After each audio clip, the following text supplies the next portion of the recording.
This channel does not promote any violent, harmful, or illegal activities. All content provided by this channel is meant for an educational purpose only. Top quality और consistent performance के लिए सिर्फ silver pump नाम याद रखना। ফিকে হচ্ছে সোনা। কয়েক মাস ধরে দফায় দফায় বেড়ে 1 লক্ষের গণ্ডি ছুঁয়েছে এই ধাতু। একদল বিশেষজ্ঞ জানিয়েছিলেন আকাশ ছুঁয়ে তারপরেই মাটিতে নামবে সকলের সোনা। এবার মনে হয় তেমনটাই হচ্ছে, পড়ছে সোনা, তবে শেয়ার বাজারে। একটি পরিসংখ্যান অনুযায়ী সম্প্রতি 14% দাম পড়েছে গোল্ড ইটিএফ বা এক্সচেঞ্জ ট্রেড ফান্ডের। টানা বৃদ্ধির পর এবার শেয়ার বাজারে স্থিতিশীল হচ্ছে সোনা, কমছে গতি, হালকা হালকা করে ফিকে হচ্ছে ঔজ্জ্বল্য। সম্প্রতি 14% দাম সংশোধন হয়েছে এসবিআই গোল্ড ইটিএফ এর।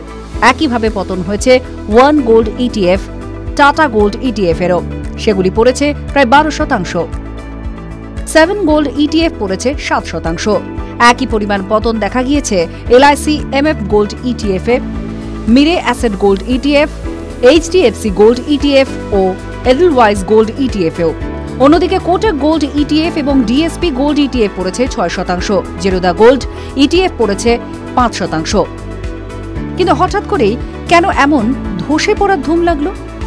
বিশেষজ্ঞদের অনুমান, সোনাকে সবসময়ই নিরাপদ লগ্নির ক্ষেত্র হিসাবে দেখে আসছেন বিনিয়োগকারীরা। যখনই বিশ্বে কোনো অনিশ্চয়তার পরিস্থিতি তৈরি হয়েছে, তখনই বেড়েছে সোনার গতি। ইসরায়েল হামাস যুদ্ধ হোক বা রাশিয়া ইউক্রেন সংঘর্ষ, এমনকি সম্প্রতি আমেরিকা তৈরি করা ট্রেড যুদ্ধের আবহেও চড়চড়িয়ে বেড়েছে সোনার দাম। কিন্তু পরিস্থিতি কিছুটা ঠান্ডা হতেই বিনিয়োগকারীরা সোনা ছেড়ে চলে যান শেয়ার বাজারের দিকে।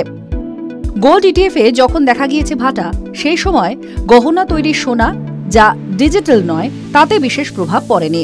বৃহস্পতিবার সাময়িক স্বস্তি দিয়ে সোনার দাম 100 টাকার পতন দেখা গেলেও তা নিতান্ত বলেই মত বিশেষজ্ঞদের। টিভি9 বাংলা ডিজিটাল।